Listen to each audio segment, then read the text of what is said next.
Hi friends, welcome to our channel. ఈరోజు నేను 2025 సంవత్సరంలో తమిళ్ లాంగ్వేజ్ లో రిలీజ్ అయినటువంటి ఒక యాక్షన్ థ్రిల్లర్ మూవీ స్టోరీని ఎక్స్ప్లెయిన్ చేయబోతున్నాను. అదే అరుణ్ విజయ్ నటించినటువంటి రెట్ట తల. ఇక టైం వేస్ట్ చేయకుండా స్టోరీలోకి వెళ్ళిపోదాం. Now let's start our video.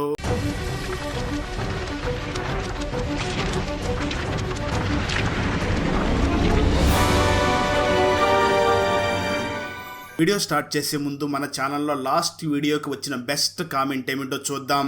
And ఈ కామెంట్ నేను పర్సనల్ గా సెలెక్ట్ చేసింది అయితే కాదు, సాఫ్ట్వేర్ ఆటోమేటిక్ గా ఈ వీడియోని లైక్ చేసి కామెంట్ చేసిన బెస్ట్ కామెంట్ ని ర్యాండమ్ గా సెలెక్ట్ చేస్తుంది.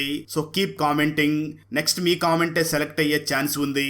And thanks for commenting. Now let's start our video. Open చేస్తే మూవీ స్టార్టింగ్ సీన్ లోనే ఒక గ్యాంగ్ హోటల్ దగ్గరికి వచ్చి గన్స్ మరియు కత్తులు తీసుకుని వచ్చి ఈ హోటల్లో ఖాళీ అనే వ్యక్తి ఉన్నాడా అని అడుగుతూ ఉంటారు. దాంతో అక్కడ ఉన్న వ్యక్తి మాట్లాడుతూ ఇప్పుడే ఖాళీ ఉన్నాడో లేదో చూసి చెప్తాను అని వెంటనే టెలిఫోన్ బూత్ దగ్గరికి వెళ్లి ఖాళీకి ఫోన్ చేసి అన్న నిన్ను చంపడం కోసం ఎవరో వచ్చారు అని చెప్తూ ఉంటాడు. దాంతో ఆ ఖాళీ ఏం భయపడకు, వాళ్ళెవరో నేను చూసుకుంటాను అని అంటూ ఉంటాడు. ఇక్కడ ఈ ఖాళీని చంపడానికి ఎందుకు ఇంతమంది వచ్చారు అన్నది ఇక్కడ చూపించడం జరుగుతుంది. స్టోరీ గతానికి వెళ్తుంది. పాండిచ్చేరి వీధులలో ఒక చిన్న పిల్లవాడు తల్లిదండ్రులు లేక తినడానికి తిండి లేక చాలా ఇబ్బంది పడుతూ ఉంటాడు. అతడే చిన్నతనంలో మన ఖాళీ. అదే విధంగా ఖాళీతో పాటు మరొక అమ్మాయి కూడా అక్కడ అడుక్కుని తింటూ బ్రతుకుతూ ఉంటుంది. ఆ అమ్మాయి పేరు యాండ్రియా. వాళ్ళిద్దరూ కూడా చిన్నప్పటి నుంచి కలిసి పెరుగుతూ కొంచెం వయసు వచ్చిన తర్వాత ఇద్దరు కూడా ఒకరినొకరు ప్రేమించుకుంటూ ఉంటారు. అయితే ఖాళీ కొంచెం వయసుకు వచ్చిన తర్వాత డబ్బులు సంపాదించాలి అని చెప్పి విదేశాలకు వెళ్లిపోయి ఉంటాడు. కట్ చేస్తే 5 సంవత్సరాల తర్వాత తిరిగి మళ్ళీ ఖాళీ పాండిచ్చేరికి తిరిగి వచ్చేసి ఉంటాడు. ఆ సమయంలో యాండ్రియా ఒక హోటల్లో వెయిట్రెస్ గా వర్క్ చేస్తూ ఉంటుంది. అయితే ఆ ఏరియాలో ఉన్న ఇన్స్పెక్టర్ జాన్ విజయ్ మాత్రం ఆ యాండ్రియాని ఎప్పుడూ కూడా నన్ను ప్రేమించు అని తనను వేధిస్తూ ఉంటాడు. యాండ్రియా ఆ ఇన్స్పెక్టర్ ని చూసి నాకు ఆల్రెడీ ఒక బాయ్ ఫ్రెండ్ ఉన్నాడు, నేను అతన్నే పెళ్లి చేసుకుంటాను అని చెప్పి ఈ ఇన్స్పెక్టర్ ని అవాయిడ్ చేస్తూ ఉంటుంది. అదే సమయంలో ఖాళీకి తను ప్రేమించినటువంటి యాండ్రియా ఫ్రాన్స్ కి వెళ్ళబోతుంది అని తెలుసుకుని తను వెంటనే వెళ్లి యాండ్రియాని కలవడంతో ఆ యాండ్రియా ఖాళీని చూసి నేను డబ్బులు సంపాదించడం కోసం ఫ్రాన్స్ కి వెళ్ళాలనుకుంటున్నాను అంటుంది. ఆ మాటలు విన్న ఖాళీ నేను ఆల్రెడీ డబ్బులు సంపాదించాను కదా, ఆ డబ్బులతో మనం ఇక్కడ ఏదైనా బిజినెస్ చేసుకుందాం అని అంటూ ఉంటాడు. అయితే ఆ యాండ్రియా మాత్రం లేదు, నేను ఇక్కడ ఈ డబ్బులతో నేను జీవించలేను, నాకు చాలా కోరికలు ఉన్నాయి, నేను ఫ్రాన్స్కి వెళ్ళి డబ్బులు సంపాదిస్తాను, నేను నిన్ను ప్రేమించక కాదు నిన్ను చాలా ప్రేమించాను, కానీ తప్పనిసరి పరిస్థితుల్లో మాత్రమే నేను ఇక్కడి నుంచి వెళ్లాల్సి వస్తుంది అని యాండ్రియా ఖాళీకి బ్రేకప్ చెప్పి అక్కడి నుంచి వెళ్లిపోతుంది. ఆ బాధతో ఖాళీ చాలా ఒంటరిగా నడుచుకుని వెళుతూ ఉన్న సమయంలో అప్పుడే ఒక కాస్ట్లీ కారు వచ్చి లైట్ గా ఖాళీకి యాక్సిడెంట్ చేసి ముందుకు వెళ్లిపోతుంది. ఆ కారు ముందుకు వెళ్లి ఆగి మళ్ళీ వెనక్కి వచ్చి ఖాళీ దగ్గర ఆగడంతో ఆ కారులో నుంచి ఒక వ్యక్తి బయటికి దిగగా ఆ వ్యక్తిని చూసినటువంటి ఖాళీ ఒక్కసారిగా షాక్ అవుతాడు. ఎందుకంటే ఆ కారులో నుంచి దిగిన వ్యక్తి అచ్చం ఖాళీ లాగానే ఉంటాడు. అతని పేరు ఉపేంద్ర. తను గోవా నుంచి వచ్చి ఉంటాడు. ఆ ఉపేంద్ర వెంటనే ఖాళీని తన ఇంటికి తీసుకుని వెళ్లి తనకు ట్రీట్మెంట్ చేపిస్తూ ప్రపంచంలో మనిషిని పోలిన మనుషులు 7 ఉంటారంట, నాకు పాండిచ్చేరిలోనే ఒకరు కనిపించారు, మిగతా 5 మంది ఎక్కడ ఉన్నారో అని అంటూ ఉంటాడు. అప్పుడే ఖాళీకి ఈ ఉపేంద్ర చాలా ధనవంతుడు అని క్లియర్ గా అర్థమవుతుంది. అలా ఇద్దరు మాట్లాడే సమయంలోనే ఉపేంద్ర ఖాళీని చూసి ఖాళీకి ఒక బంపర్ ఆఫర్ ఇస్తాడు. ఇదిగో నా కార్డ్స్ తీసుకో, నా కారు తీసుకో, నువ్వు ఎక్కడికైనా వెళ్ళి నాలాగా పూర్తిగా ఎంజాయ్ చెయ్యి అని చెప్తూ ఉంటాడు. దాంతో ఖాళీ కూడా దానికి యాక్సెప్ట్ చేసి తను ఎంజాయ్ చేయడం కోసం కారు తీసుకుని బయలుదేరతాడు. కానీ ఆ కారు తీసుకుని డైరెక్ట్ గా తన గర్ల్ ఫ్రెండ్ దగ్గరికి వెళ్ళగా ఆ కారుని చూసినటువంటి ఆ ఖాళీ గర్ల్ ఫ్రెండ్ అయినటువంటి యాండ్రియా, ఇలాంటి కారుని నేను కలలో చూడడం తప్ప నిజంగా చూడలేదు, అలాంటి కారుని నువ్వు నిజంగా నా దగ్గరికి వేసుకుని వచ్చావని అడుగుతూ ఉంటుంది. అప్పుడు ఖాళీ జరిగిందంతా కూడా యాండ్రియాకి చెప్పడంతో యాండ్రియా బాగా ఆలోచించి ఆ ఖాళీని చూసి నాకు ఒక ఐడియా వచ్చింది, నువ్వు ఈ ఉపేంద్రకి ఎవరో లేరని చెప్తున్నావు కదా, ఈ ఉపేంద్రకి ఎవరో లేనప్పుడు ఎవరో చూడని సమయంలో ఆ ఉపేంద్రాన్ని చంపేసాయి, అతని ప్లేస్ లకు నువ్వు వెళ్ళిపోయి అతని ఆస్తి మొత్తం కూడా నువ్వు అనుభవించవచ్చు, అప్పుడు మనం ఇద్దరం కూడా జీవితాంతం చాలా ఆనందంగా ఉండవచ్చు అని అంటుంది. ఆ మాటలు విన్నటువంటి ఖాళీ ఒక్కసారిగా ఆలోచించి వెంటనే అక్కడ ఉన్నటువంటి యాండ్రియాని చూసి నువ్వు చెప్పిందే నిజమనిపిస్తుంది, ఎందుకంటే మనం ఎంత కష్టపడినా జీవితంలో ఎంత అయితే సంపాదించలేం, ఖచ్చితంగా నువ్వు చెప్పినట్లుగానే ఆ ఉపేంద్రాన్ని చంపేస్తాను అని ఒప్పుకుంటాడు. నచ్చిస్తే ఆ మరుసటి రోజు ఖాళీ ఉపేంద్ర కారుని తీసుకుని వెళ్లి అతనికి ఇస్తున్నట్టుగా ఇచ్చి కారులో ఉన్న గన్ను తీసుకుని వెళ్లి ఆ ఉపేంద్రాన్ని షూట్ చేసి చంపేస్తాడు. ఆ తర్వాత ఉపేంద్ర బాడీని తీసుకుని వచ్చే సమయంలోనే ఒక విషయం తెలుస్తుంది. అదేమిటి అంటే ఉపేంద్రకు ఒక కాలు లేదు, మెటల్ కాలు మాత్రమే ఉంది అని తెలుస్తుంది. నిజానికి ఇక్కడ ఉపేంద్ర ఎవరు, అతని బ్యాక్గ్రౌండ్ ఏమిటి అని తెలియకుండానే తనను చంపేసి ఉంటాడు ఖాళీ. ఆ తర్వాత ఉపేంద్ర బాడీని పాండిచ్చేరిలో ఉన్నటువంటి ఒక చెరువు దగ్గరికి తీసుకుని వెళ్ళి ఆ చెరువులో వేసేస్తాడు. ఆ చెరువులో ఉన్న క్రొకోడైల్స్ అన్నీ కూడా ఉపేంద్ర బాడీని తినేస్తూ ఉంటాయి. ఆ తర్వాత ఉపేంద్ర ఇంటికి తిరిగి వచ్చినటువంటి కాళీ ఉపేంద్రకి ఎన్ని ఆస్తులు ఉన్నాయి, ఉపేంద్ర బ్యాంక్ లో ఎంత బ్యాలెన్స్ ఉంది అవన్నీ కూడా చెక్ చేస్తూ ఉంటాడు. సరిగ్గా అదే సమయంలో ఆ పాండిచ్చేరి ఏరియాలోనే లోకల్ ఇన్స్పెక్టర్ అయినటువంటి జాన్ విజయ్ ఉపేంద్ర ఇంటి దగ్గరికి రావడంతో కాళీ ఉపేంద్ర లాగా ఏంటి సార్ ఇలా వచ్చారు అని అంటాడు. దానికి ఆ ఇన్స్పెక్టర్ మాట్లాడుతూ, నువ్వు బెయిల్ మీద బయటకు వచ్చి ఉన్నావు, ఈ 14 రోజులు కూడా నువ్వు డైలీ సంతకం చెయ్యాలి, ఈరోజు ఎందుకు నువ్వు సంతకం చేయడానికి రాలేదు అని అంటాడు. ఆ మాటలు విన్నటువంటి కాళీ ఒక్కసారిగా షాక్ అవుతాడు. నేను ఈ ఉపేంద్ర లైఫ్లోకి వస్తే ఈ ఉపేంద్ర జైలు నుంచి బయటకు వచ్చాడా, అసలు ఆ ఉపేంద్ర బ్యాక్గ్రౌండ్ ఏమంటే తెలుసుకోకుండానే అతన్ని మనం చంపేశామని అనుకుంటూ ఉంటాడు. ఆ తర్వాత కాళీ ఉపేంద్ర గురించి తెలుసుకోవడం మొదలు పెట్టగా అప్పుడే కాళీకి ఈ ఉపేంద్ర జీవితకాలపు శిక్షణ అనుభవిస్తూ 14 రోజులు బెయిల్ మీద బయటకు వచ్చిన విషయం తెలుసుకుంటాడు. దాంతో ఆ కాళీ అనవసరంగా ఉపేంద్ర లైఫ్ లోకి వచ్చినట్లుగా ఉన్నాం, ఇప్పుడు వెంటనే జైల్లోకి వెళ్ళాలి అని బాధపడుతూ ఉంటాడు. అప్పుడే ఆండ్రియా కాళీని చూసి, సరే నువ్వు ముందుగా ఉపేంద్ర ఎలా సైన్ చేస్తాడో ఆ సైన్ నేర్చుకోనంటుంది. ఆ తర్వాత కాళీ వెంటనే ఉపేంద్ర సంతకాన్ని ప్రాక్టీస్ చేసి వెంటనే జైలుకి వెళ్లి అక్కడ సంతకం చేసి తిరిగి వస్తాడు. అలా ఇంటికి వచ్చిన కాళీ వెంటనే ఉపేంద్ర గురించి మొత్తం తెలుసుకోవాలి అని ఇంట్లో ఉన్నటువంటి డాక్యుమెంట్స్ అన్నిటిని కూడా చదువుతూ ఉంటాడు. ఇక్కడే మనకు ఆ ఉపేంద్ర ఎవరో తన గతం ఏమిటో చూపించడం జరుగుతుంది. స్టోరీ గతానికి వెళ్తుంది. గోవాలో ఉపేంద్రకి తన తల్లి మాత్రమే ఉంటుంది. ప్రస్తుతం తన తల్లి కూడా చనిపోయి ఉండడంతో తన అస్థికల్ని సముద్రంలో కలపడానికి వచ్చి తన తల్లిని తలుచుకుని ఉపేంద్ర చాలా ఫీల్ అవుతూ ఉంటాడు. అదే సమయంలో గోవాలో ఉన్నటువంటి అండర్ వరల్డ్ డాన్ అయినటువంటి నరసింహారెడ్డిని చూపించడం జరుగుతుంది. తను చాలా ఇల్లీగల్ బిజినెస్ చేస్తూ ఉంటాడు. అతనికి తేజారెడ్డి అని ఒక కొడుకు కూడా ఉంటాడు. ఈ తేజారెడ్డి తన తండ్రి బిజినెస్ లన్నీ కూడా ప్రెజెంట్ చూసుకుంటూ ఉంటాడు. ఈ తేజారెడ్డి ఒక అమ్మాయిని ప్రేమించి పెళ్లి చేసుకుని ఉండి ఉంటాడు. ఈ తేజారెడ్డి వాళ్ళ వైఫ్ వాళ్ళ అన్నయ్య ఒక షార్ప్ షూటర్ అయి ఉంటాడు. తనని నరసింహారెడ్డి తన రైట్ హ్యాండ్ గా పెట్టుకుని ఉండి ఉంటాడు. వీళ్ళ ఇల్లీగల్ బిజినెస్ అన్ని కూడా వీళ్ళ ఫ్యామిలీ మెంబర్స్ చూసుకుంటూ ఉంటారు. ఒకరోజు ఈ నరసింహారెడ్డి కొడుకైనటువంటి తేజారెడ్డి డ్రగ్స్ ని సప్లై చేయడం కోసం రోడ్ లో పార్క్ చేసి ఉన్నటువంటి ఒక కార్ ని తీసుకుని వెళ్లిపోతాడు. ట్విస్ట్ ఏమిటి అంటే ఆ కారు మరెవరిదో కాదు, ఉపేంద్ర తన తల్లి అస్థికల్ని సముద్రంలో కలపడానికి తీసుకుని వెళుతూ మధ్యలో ఆపి ఉండడంతో ఆ కారునే తేజారెడ్డి తీసుకుని వెళ్లిపోతాడు. ఆ విషయం తెలుసుకున్న ఉపేంద్ర వెంటనే తేజారెడ్డి దగ్గరికి వెళ్లి నా కారు నాకు ఇవ్వు అని అడుగుతాడు. అయితే ఆ తేజారెడ్డి మాత్రం, నేను ఎవరో తెలుసా, ఈ గోవా మొత్తం నా చేతిలోనే ఉంది, అలాంటిది నన్నే కారు అడుగుతావా అంటూ తన మనుషుల్ని పెట్టి ఉపేంద్రని కొట్టి ఉపేంద్ర కారుని అక్కడి నుంచి తీసుకుని వెళ్లిపోతాడు.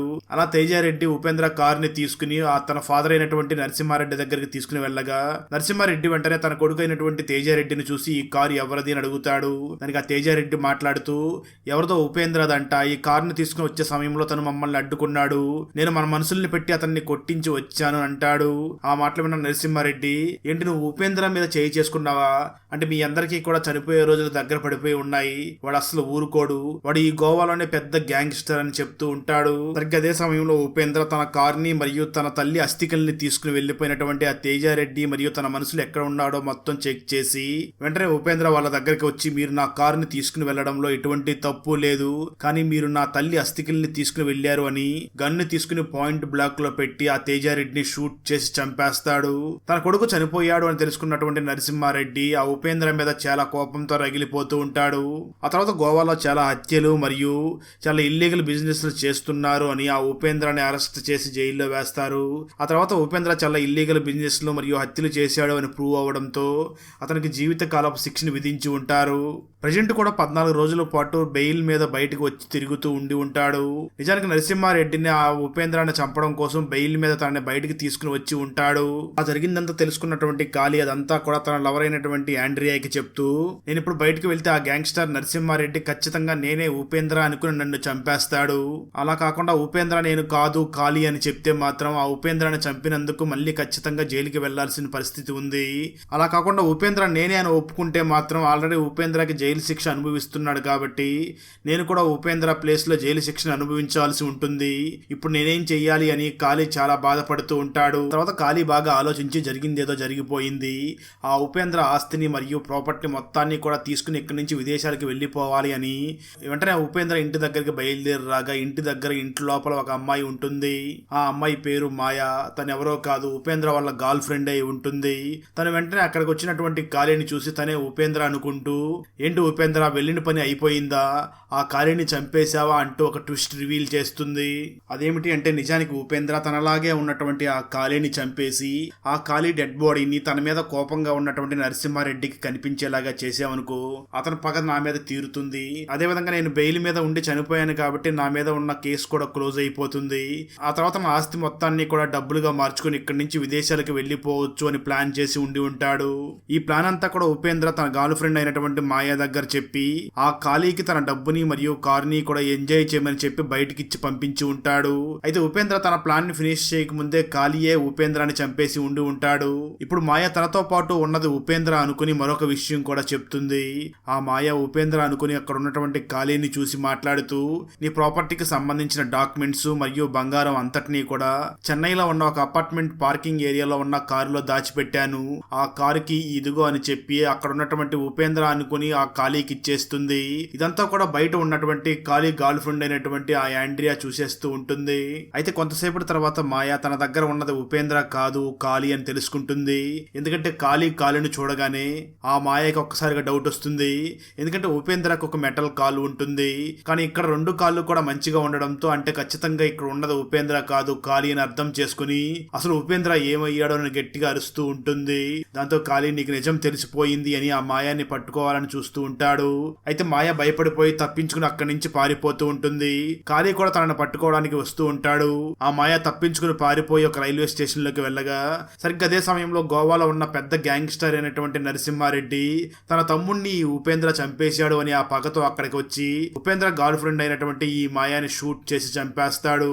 అదే సమయంలో మాయాని పట్టుకోవడానికి అక్కడికి కాళీ రావడంతో అక్కడికి వచ్చింది ఉపేంద్ర అనుకున్నటువంటి ఆ నరసింహారెడ్డి మనుషులు ఈ కాళీ మీద కూడా షూట్ చేస్తారు. అయితే ఈ కాళీ చాలా తెలివిగా అక్కడి నుంచి తప్పించుకుని తన గర్ల్ ఫ్రెండ్ అయినటువంటి యాండ్రియా దగ్గరికి రాగా యాండ్రియా తన బాడీలో ఉన్న బుల్లెట్స్ అన్నిటిని కూడా తీసేస్తుంది.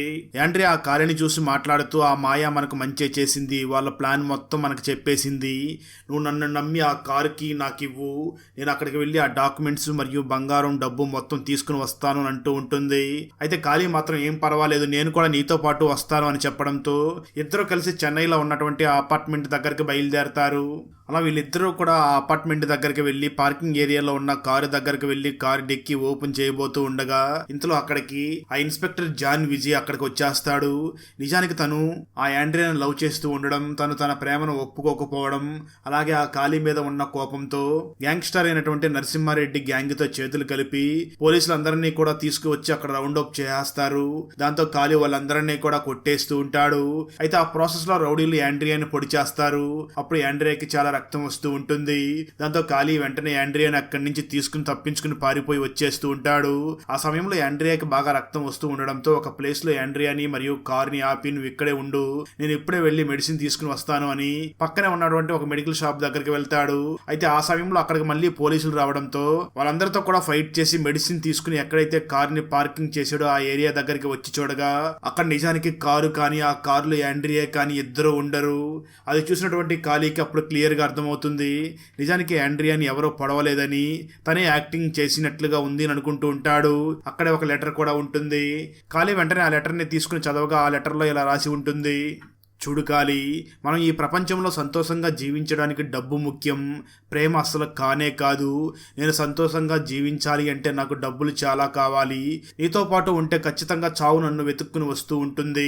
అందుకే నిన్ను వదిలేసిపెట్టి వెళ్ళిపోతున్నాను, సారీ అని చెప్పి ఆ లెటర్లో రాసి ఉంటుంది. అలా యాండ్రియా ఉపేంద్రకి సంబంధించిన డాక్యుమెంట్ పేపర్స్ ని మరియు డబ్బు బంగారం మొత్తం తీసుకుని వెళ్ళిపోతుంది. దాంతో కాళీ చాలా బాధపడి ఫీల్ అవుతూ ఉంటాడు. సరిగ్గా అదే సమయంలో కాళీకి గోవాలో ఉన్నటువంటి గ్యాంగ్స్టర్ నరసింహారెడ్డి ఫోన్ చేసి, నువ్వెంతగానో ప్రేమించినటువంటి నీ గర్ల్ ఫ్రెండ్ ఇప్పుడు నా దగ్గర ఉంది, నువ్వు నా దగ్గరకు వచ్చి సరెండర్ అవ్వు, లేదంటే నీ గర్ల్ ఫ్రెండ్ ని చంపేస్తామని బెదిరిస్తాడు. దాంతో కాళీ వెంటనే గోవాకి బయలుదేరతాడు. నిజానికి యాండ్రియా కాళీ నుంచి తప్పించుకుని పారిపోయే సమయంలో ఆ నరసింహారెడ్డి గ్యాంగ్ కి దొరికిపోయి ఉంటుంది.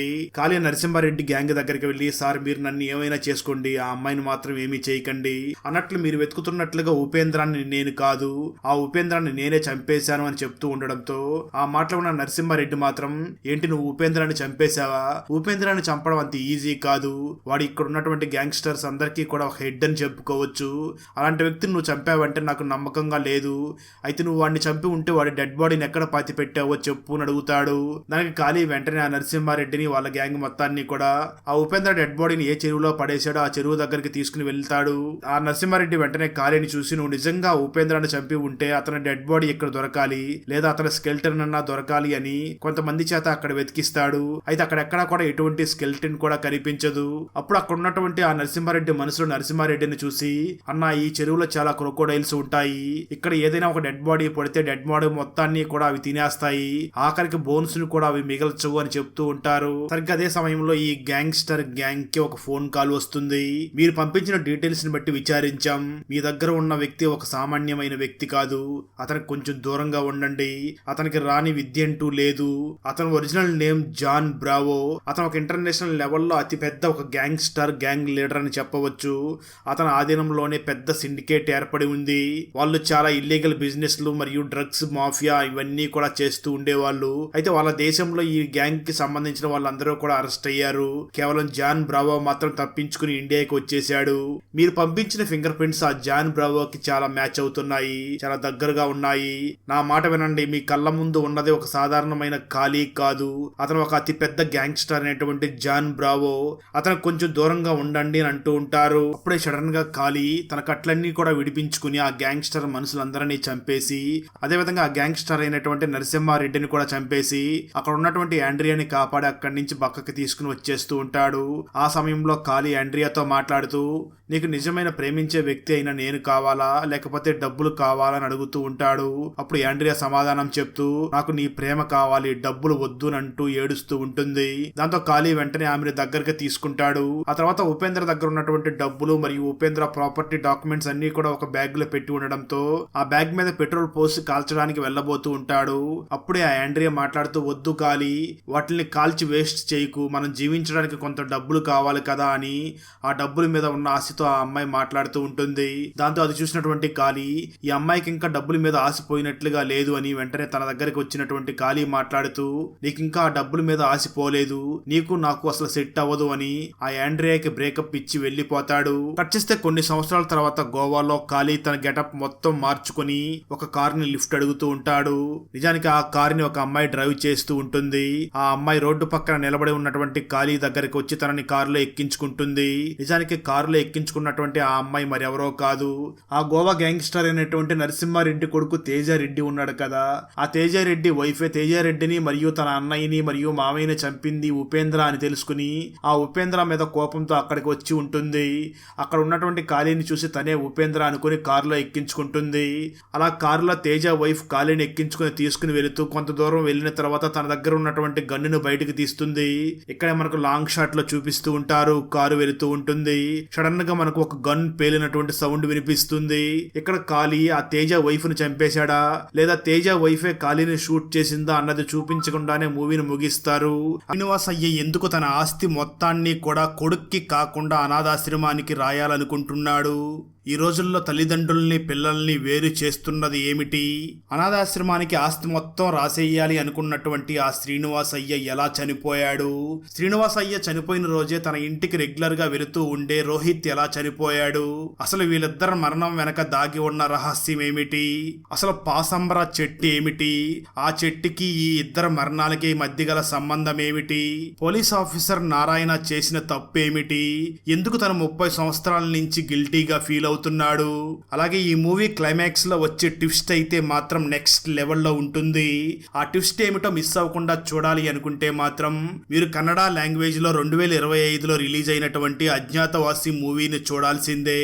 ఈ కన్నడ ఫుల్ మూవీ స్టోరీని తెలుగులో వినాలి అనుకుంటే ఈ వీడియో డిస్క్రిప్షన్ లో ఉన్న లింక్ ని క్లిక్ చేయండి. Thanks for watching. అక్కడతో ఈ మూవీ అయిపోతుంది. ఫ్రెండ్స్, వీడియో నచ్చినట్లయితే లైక్ చేసి ఒక చిన్న కామెంట్ చేస్తే మాకు నెక్స్ట్ వీడియో చేయడానికి ఎంకరేజింగ్ గా ఉంటుంది. అలాగే ఛానల్ ని సబ్స్క్రైబ్ చేసి పక్కనే ఉన్న బెల్ ఐకాన్ ని క్లిక్ చేసి సపోర్ట్ చేయండి. Thanks for watching. జై హింద్.